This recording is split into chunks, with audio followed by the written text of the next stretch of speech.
Emang boleh, Sat, mengklaim seseorang itu, ini lu kena sihir. Kan sihir bagian dari goib. Terus di surat An-Naml ayat 65 menyatakan bahwa hanya Allah yang tahu perkara goib.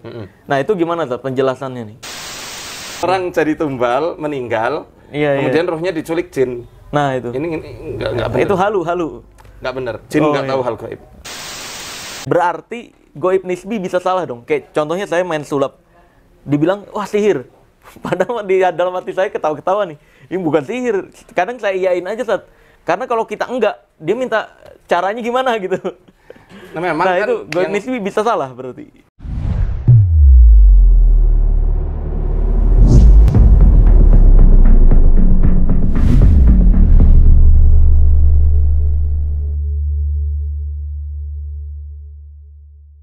Video kali ini gue akan kembali membongkar rahasia di balik ilmu yang katanya hitam dan ilmu yang katanya putih.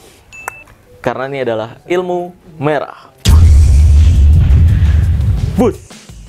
Pada ilmu merah kali ini, nah akhirnya ada lagi Ustadz Faizar. Wah, luar biasa. Assalamualaikum. Waalaikumsalam. Apa kabar, Ustadz? Alhamdulillah. Ini adalah sesosok orang.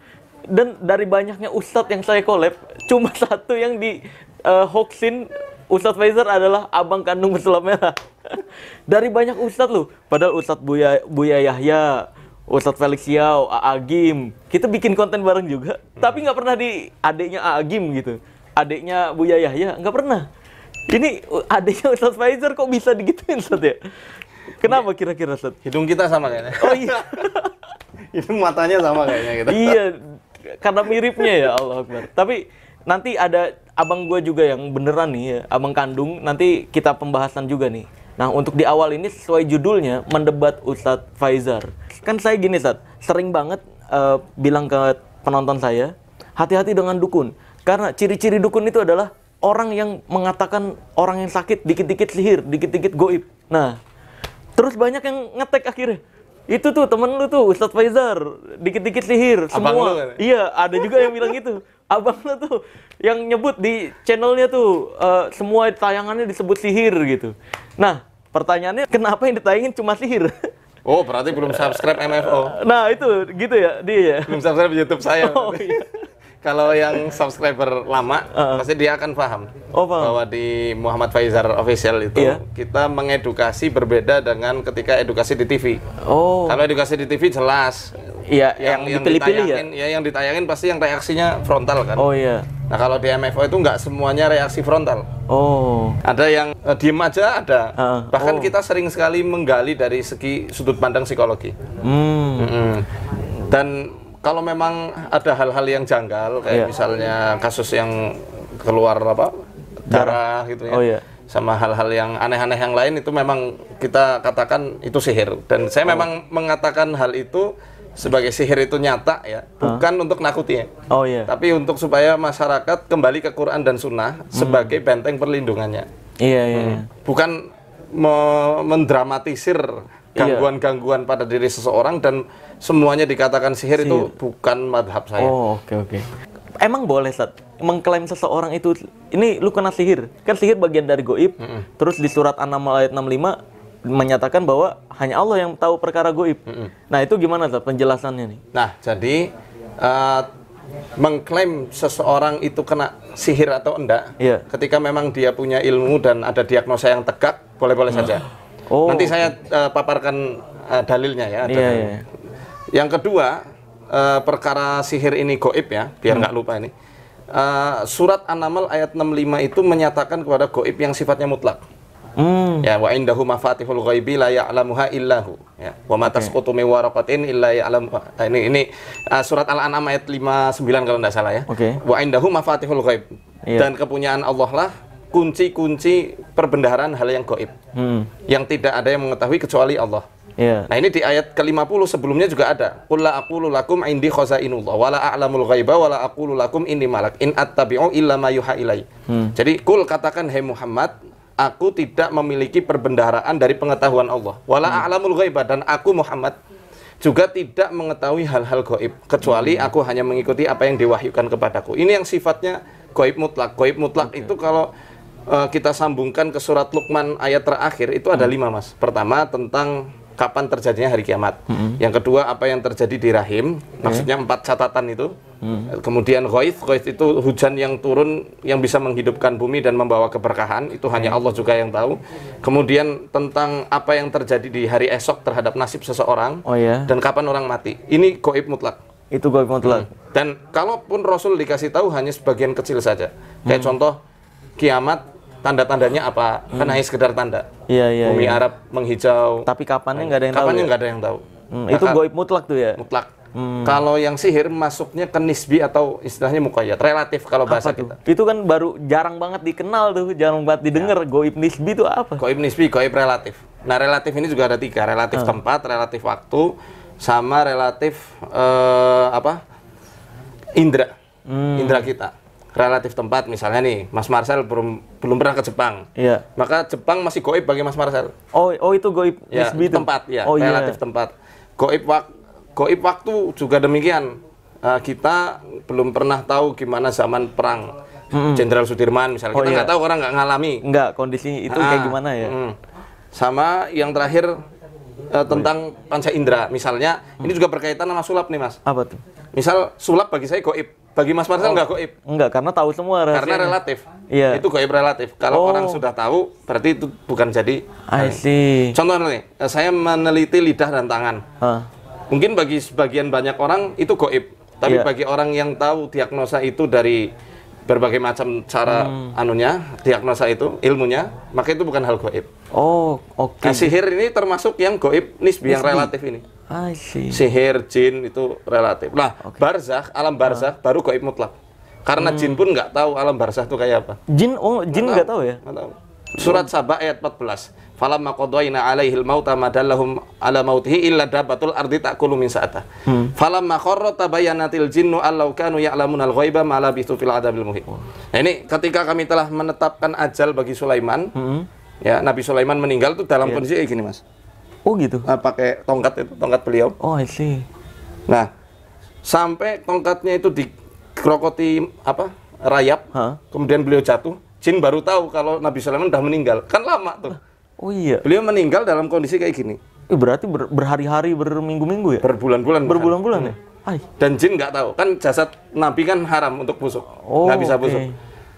Jadi kalau jin itu tahu hal gaib, tahu kalau manusia itu mati, kapan, dia nggak mungkin masih bangun istana.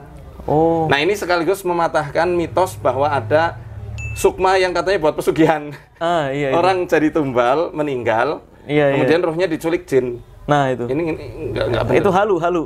Nggak benar. Jin nggak tahu hal gaib. Jin nggak pernah tahu hal gaib juga. Jadi sama kayak manusia berarti ya? Sama. Nah, cuma beda sekat aja.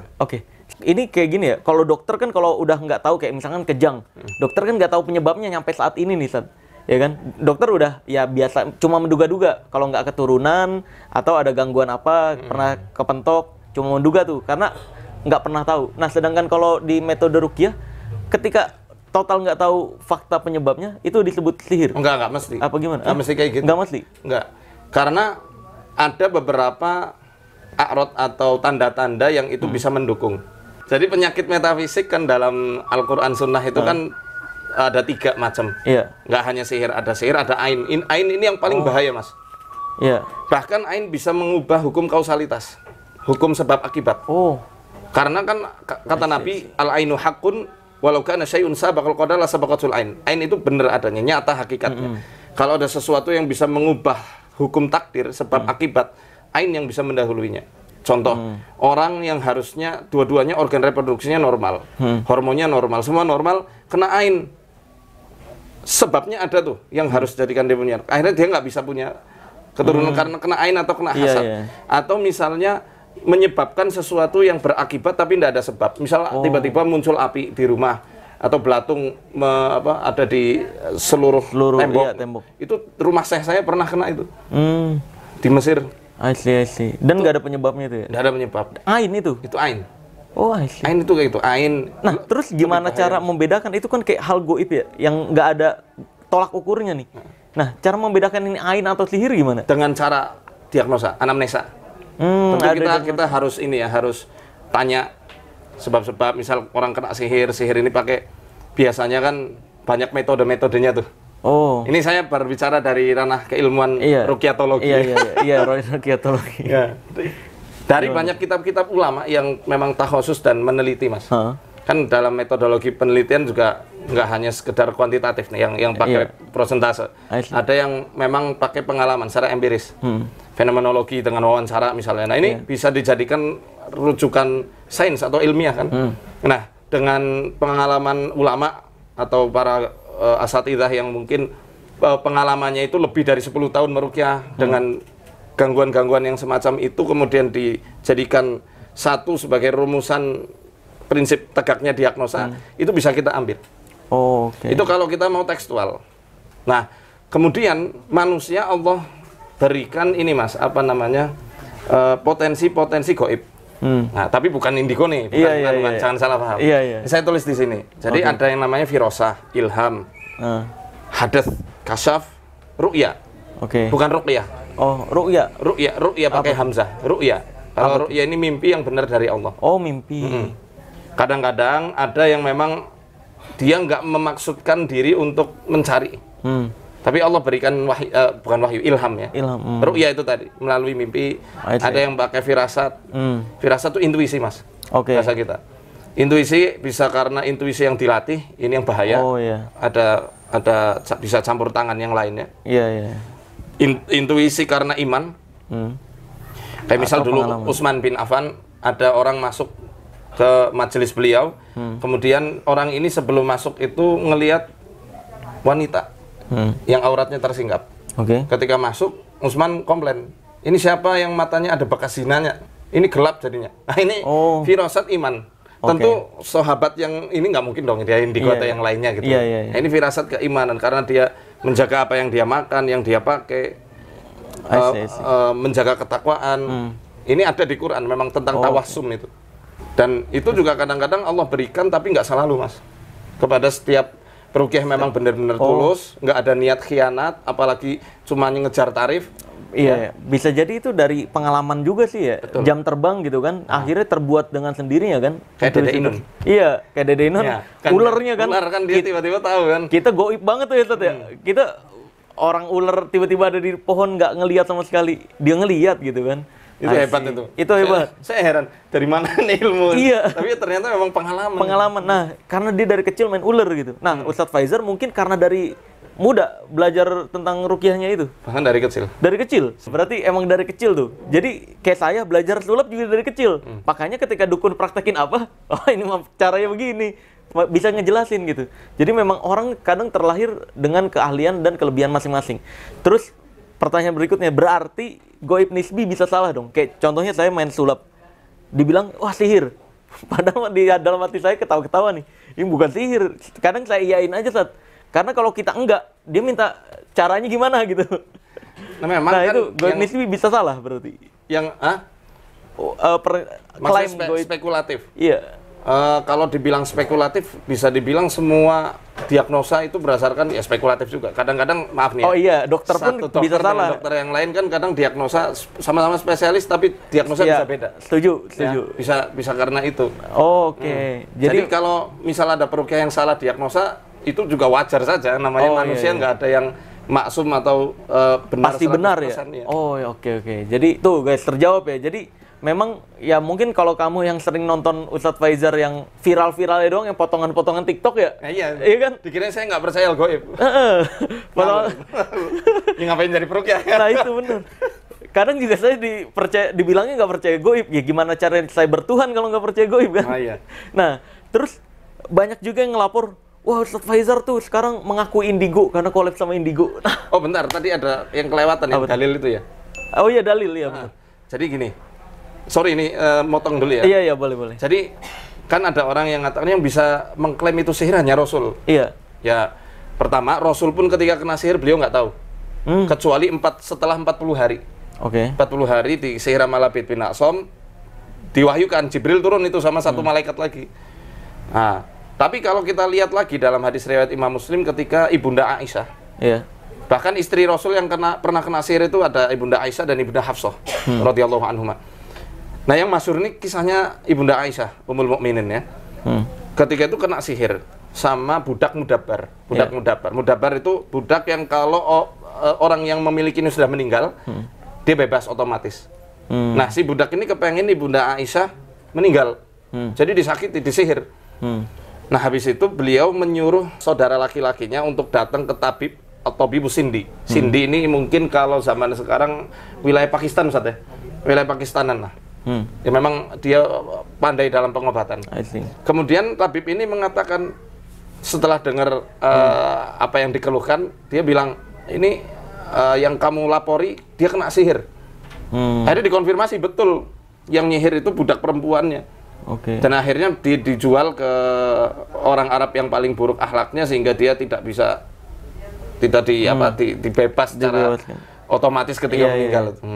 Nah, ini salah satu landasan ya, bahwa banyak sih sebenarnya, bukan hanya ini aja, banyak dari tajribah ulama termasuk Ibnu Taimiyah juga menyatakan itu boleh. Sama persis seperti Mas Marcel, dia tahu seluk-beluk perdukunan, tapi tahu juga ritual-ritual dukun dalam hal gaibnya. Iya. Yang pakai setan-setan. Iya. Oh, I see. Itu kayak gitu tuh. Iya, itu kembali lagi gaib nisbi itu yang yang kebanyakan orang kan nganggap gaib ya satu doang gitu. Ya. Ternyata ada gaib nisbi juga.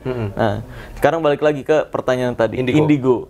Apakah benar Ustadz Faizar sekarang berteman atau mengakui Indigo karena collab sama Indigo? Ya kan kalau saya nih Ustadz, kalau diajak collab sama mereka, kalau di TV biasanya Mas Marcel tolong diem aja ya, kita tahu kok mereka cuma halusinasi tapi ratingnya tinggi nih gitu. Nah, pernah collab juga sama Indigo kan sama Roy Kiyoshi? Enggak collab itu Ustadz, itu di acara TV. Iya, satu frame. Acara TV satu frame. Nah, itu juga orang TV-nya gitu, Mas Marcel tolong jangan ngegas-ngegas ya gitu. Jadi memang di belakang layar ada obrolan dulu sama orang-orang TV-nya, biar nggak terlalu jadi perdebatan. Nah, di situ Mas saya ya udah, orang mereka juga nggak buka jimat, nggak jual-jual jimat, cuma bikin konten tayangan doang, ya udah, namanya tayangan, entertain nggak masalah gitu, saya mikirnya. Nah, kalau Ustadz Faizar gimana nih? Kalau saya pribadi ya, alasan saya collab, pertama supaya dakwahnya bisa masuk kepada penggemar dia. Oh, jadi masuk ke orang-orang yang percaya Indigo, jadi nonton juga? Ya, biar mereka ikut nonton dan punya wawasan yang lebih luas. Oh, jangan percaya satu sisi doang? Maksudnya dia dari sisi yang Indigo seperti apa, dari sisi ruqyah kayak apa. Dan kita tolerir itu kan. Maksudnya bukan konfrontasi, memang kita pengen tahu gimana sih sebenarnya kalau Indigo itu explore itu. Karena kan saya belum pernah lihat langsung kan. Kemudian beliau juga menghormati apa yang saya yakini gitu. Jadi kita ya asal tahu. Udah ngeluarin sama-sama pemikiran masing-masing ya. Yang kedua, selaku dai, saya punya kewajiban tentunya karena Allah berikan amanah dalam ilmunya bidang ini ya, pergoiban kayak gini kan, ruqyah dan lain sebagainya. Saya punya kewajiban untuk berdakwah kepada orang-orang seperti itu. Kalau saya ambil kaidahnya uzur bil jahl. Ya, uzur karena ketidaktahuan seseorang. Bisa jadi dia seperti itu karena dia nggak tahu. Belum ada yang mendakwai, belum ada yang merangkul pada pemahaman agama. Sementara itu dia masih sholat. Dia rajin sholat lah ya. Selama saya collab juga sholat, baca Quran, kemudian rajin Jumatan, kemudian saya anggap ini masih umat Rasul. Jelas dia adalah umatnya Rasulullah yang berhak mendapatkan sentuhan dakwah dan rangkulan. Maka saya collab itu bukan untuk mengakui keindigoannya, tapi supaya moga-moga ada ya dari pemikiran Ustadz Faizar yang masuk juga ke dia gitu ya. Dari pemikiran Islam ya, bukan saya. Pemikiran Islam dari Quran dan Sunnah yang moga bisa jadi pelan-pelan ya menyadarkan atau pelajaran juga atau sudut pandang lain dari sebuah kejadian gitu ya. Dan kalau di konten mereka, ya itu karena kontennya konten misteri dianggap di setnya memang menakutkan. Tapi kalau di konten saya setnya lucu. Ada Madara di situ, ada macam-macam. Tapi, saya mantan wibu. Emang wibu. Semua ustadz yang saya kenal nih, abang saya nih, Ustadz Faizar. Nyampe kita milenial Ustadz ya. Tumbuh kembangnya banyak anime-anime itu. Nyampe wibu semua. Makanya saya yang diduga wibu malah nggak ngerti. Oke, jadi gitu ya. Bukan menyetujui Indigo, tapi jelas lah yang nggak mungkin. Nggak mungkin. Saya kan bikin buku ini. Tentang rahasia Indigo dan potensi gaib manusia. Siap. Tuh guys, udah. Bukan promosi ya. Lah. Maksudnya supaya ngerti aja. Saya preteli tentang fenomena gaib secara adil. Memang ada potensi, tapi nggak setiap kali orang itu bisa seperti itu. Itu jadi dukun dong. Nah itu iya benar. Memang mengklaim punya kesaktian itu dukun udah. Itu memang kan asal mulanya yang dipermasalahkan ulama adalah ketika dia mengklaim, mempublikasi, ini berbahaya. Nah, tapi kalau pengalaman gaib kan semua orang pasti. Iya, semua orang pasti mengalami. Iya, ada 1 atau 2 kali gitu. Atau mungkin ada yang nggak sama sekali ya. Ya beda-beda sih, tergantung pergaulan, tergantung hidupnya gitu. Nah, berbicara tentang klaim, nah ini masuk nih ke pembahasan mediumisasi dan ruqyah. Kan ini beda, ini kan klaim ini, mediumisasi mengklaim seseorang yang dapat mengatur jin untuk masuk ke dalam tubuh manusia. Sedangkan ruqyah metode pengobatan justru mengeluarkan jin kalau emang ada jin di dalam tubuhnya ya. Oh iya. Itu perbedaannya ya Ustaz ya? Jelas. Ya kan? Nah, untuk membicarakan hal ini kita panggil abang gua nih, Ustadz Muaz. Nah, ini boleh nih. Masuk. Kita klarifikasi ya. Klarifikasi sekaligus. Saya abang fake, ini abang asli. Ini abang online, ini abang ori. Boleh. Di tengah. Oke.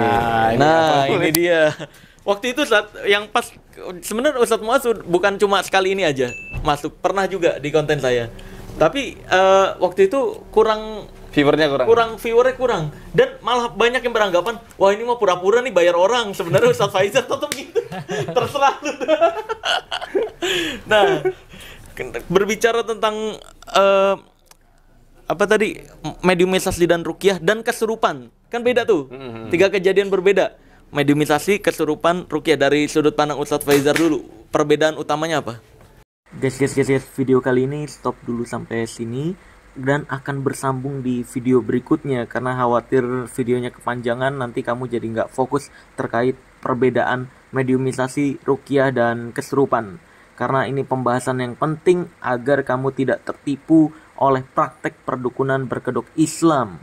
Maka dari itu, bagi kamu yang belum subscribe atau langganan di channel ini, kamu klik dan nyalakan juga loncengnya agar kamu tidak terlewat pembahasan penting ini terkait perbedaan mediumisasi, ruqyah, dan juga kesurupan. Semoga kita semua selalu dilindungi dari pembodohan atau penipuan perdukunan, terutama yang berkedok Islam. Sampai jumpa di video berikutnya. Ini pasti seru banget dan kamu harus tonton guys di video berikutnya.